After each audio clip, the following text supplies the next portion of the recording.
Buenos días, lluviosos y oscuros, por cierto. Perdonad porque estos días he estado acatarrado e incluso ha habido días que he estado muy afónico y no he podido grabar casi nada. Bueno, pues eso. Todavía hoy notaréis que no estoy del todo fino. ¿En dónde depositamos nuestra alegría? En la primera lectura el profeta nos invita a la alegría. Nuestra alegría es el marisco que hemos comprado, a lo mejor a buen precio. Aquí viene el amiguito. Saluda, hijita. Venga, Rey, saluda. Mira lo que tenemos ahí. Le gusta mucho colocarse ahí. Bueno, es la alegría de la casa. Ponte bien. Así. Que te vea, hombre. Bueno, pues resulta que la alegría, para mí este gato es una enorme alegría, un regalo de Dios, un angelito, yo le llamo el angelito gris.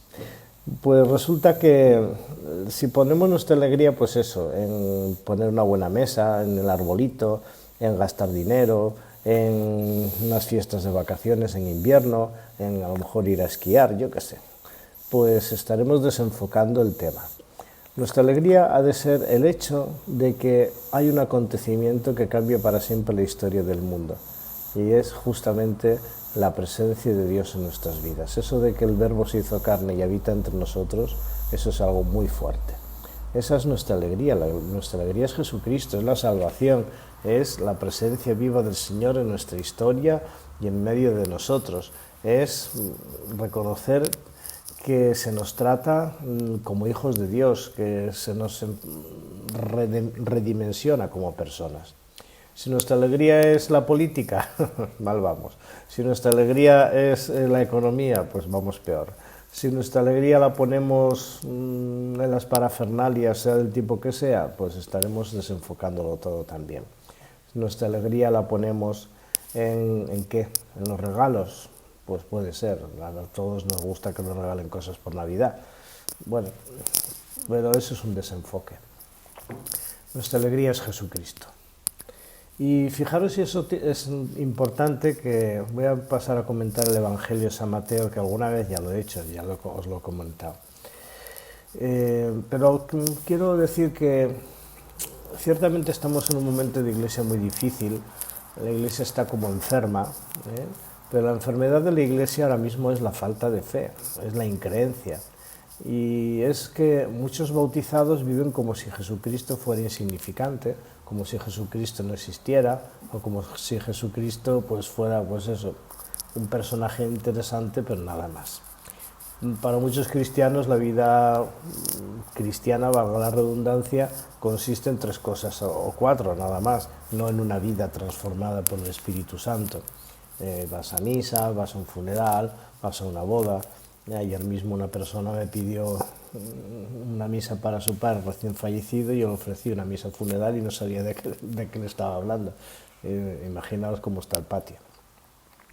Cuando hoy hablas a la familia de la iniciación cristiana o de la educación cristiana de los hijos, parece que les hablas en chino. Ellos lo que quieren son primeras comuniones, buenos restaurantes, que quede una fiesta bonita. Pero ¿encuentro con Jesús? Pues ese es el tema. Fijaros lo que le pasó a Juan Bautista. Juan Bautista es un hombre muy importante en la historia de la salvación y sentimos hasta una enorme veneración por él. El gran problema que tenemos cuando leemos la Escritura es que tenemos un estereotipo en la cabeza, a veces por la mala predicación, a veces porque, bueno, nos montamos una película o nos han hecho montar una película. Pero si estamos bien atentos a este Evangelio de San Mateo, observaremos unas cuantas cosas.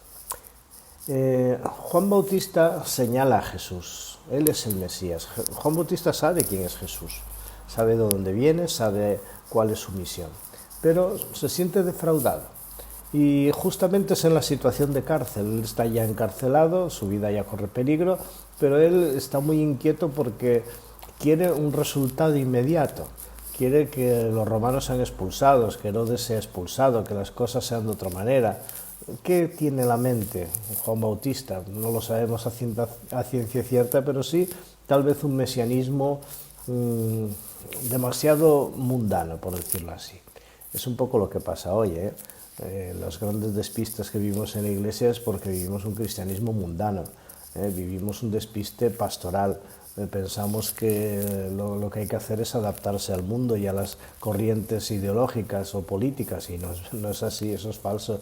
Y de ahí el dolor de tantos silencios y después el despiste de tantos que a veces nos vemos con muchas dificultades para poder anunciar el Evangelio o abrir caminos nuevos a la Iglesia.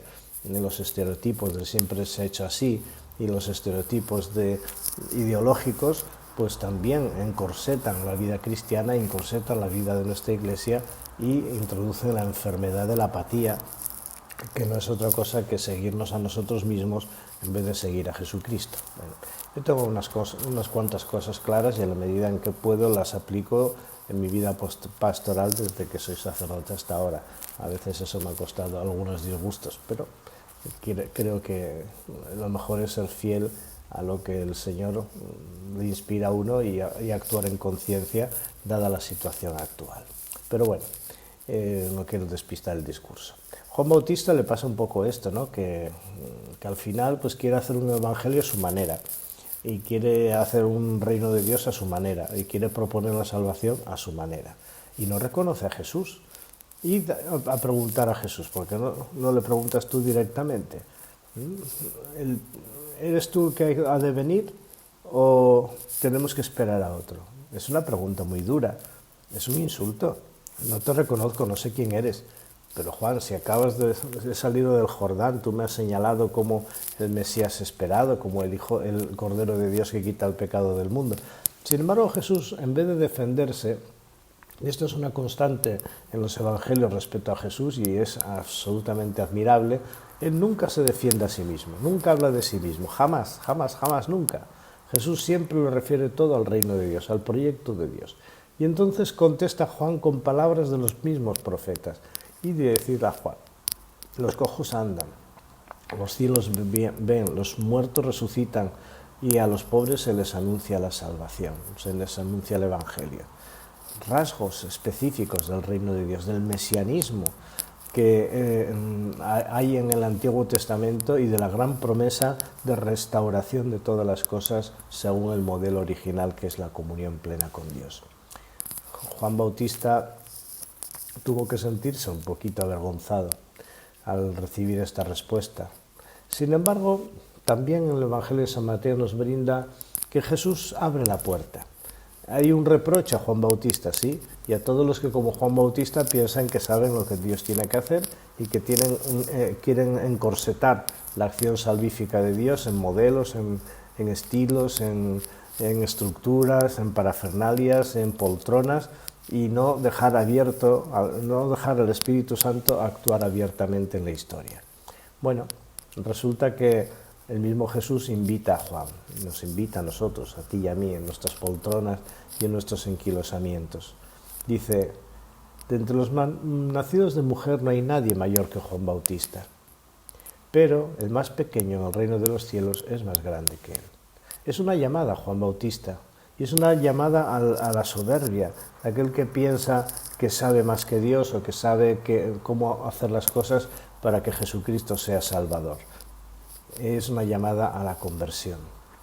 El pequeño en el reino de los cielos es aquel que se pone en la clave del seguimiento de Jesús, que acoge a Jesús sin poner coladores, sin poder, como se dice en catalán, valenciano, mallorquín, se posa entre bancs, ¿vale? Obstáculos.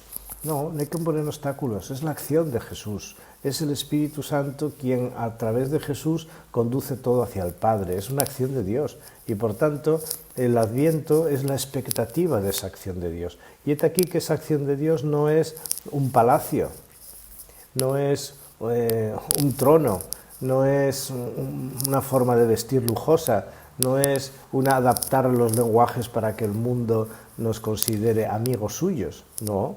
La acción de Jesús es tan sencilla, la acción de Dios es tan simple como una mamá que tiene un hijo en brazos, una mamá que acaba de dar a luz. Y el misterio de la Navidad no es los gambones que nos vayamos a zampar, no es los regalos que vayamos a comprar, no es los gastos que vayamos a realizar. La alegría de la Navidad La alegría del cristiano es Jesucristo, el nacimiento de Dios en nuestra historia, Dios de carne y hueso. Este es el gran acontecimiento que vamos a celebrar dentro de poco y que debiéramos de prepararnos para él con toda conciencia, sin dejarnos arrebatar lo que significa la Navidad. Ciertamente tenemos que influir en la cultura, tenemos que llevar el Evangelio a todos los rincones donde haya seres humanos. Pero el Evangelio se lleva no desde la poltrona, desde la parafernalia, desde los adaptacionismos, desde los lenguajes, desde convertir la Iglesia en una ONG o en una especie de ambiente social o de ámbito social para resolver no sé qué problemas. No, somos signo e instrumento.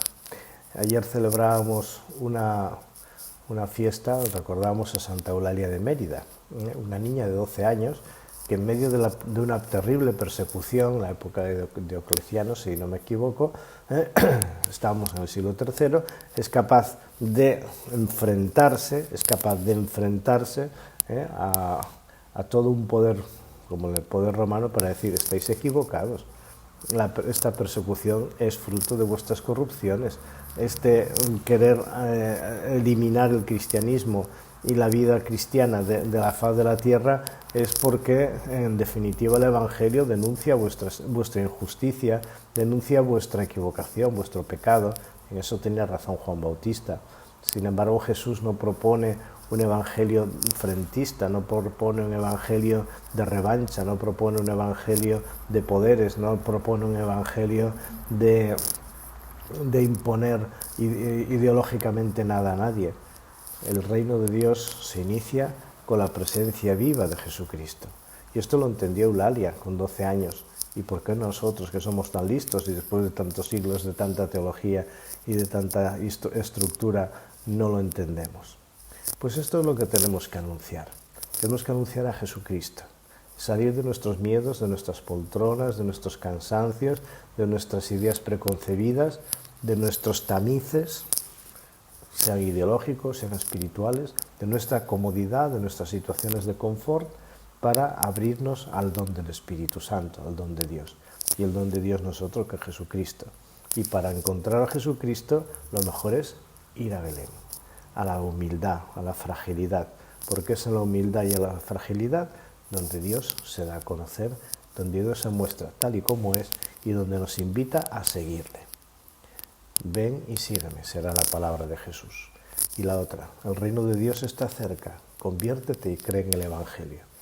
Pues eso es lo que tenemos que hacer, abrirnos a la expectativa del reino de Dios que está en marcha, abrirnos a la expectativa de la acogida de Jesús y no dejarnos engañar por otros discursos y otras imágenes y otras cosas que nada tienen que ver con el Evangelio. Pongámonos las pilas. Y no hace falta preguntarle a Jesús quién es. Simplemente ponte detrás de él y irás descubriéndolo a lo largo de tu propia vida. Que el Señor os guarde y os proteja. El próximo domingo tenemos la fiesta de la parroquia, la Virgen de la Esperanza. Si queréis acompañarnos, tenemos todo un programa de fiestas, lo tenéis en la página web de la parroquia de la Esperanza de Valencia, y al menos desde vuestras casas os podéis unir a nuestra plegaria y a nuestra expectativa. Que el reino de Dios sea una realidad entre nosotros. Que el Señor os bendiga y os guarde. En el nombre del Padre, del Hijo y del Espíritu Santo. Amén.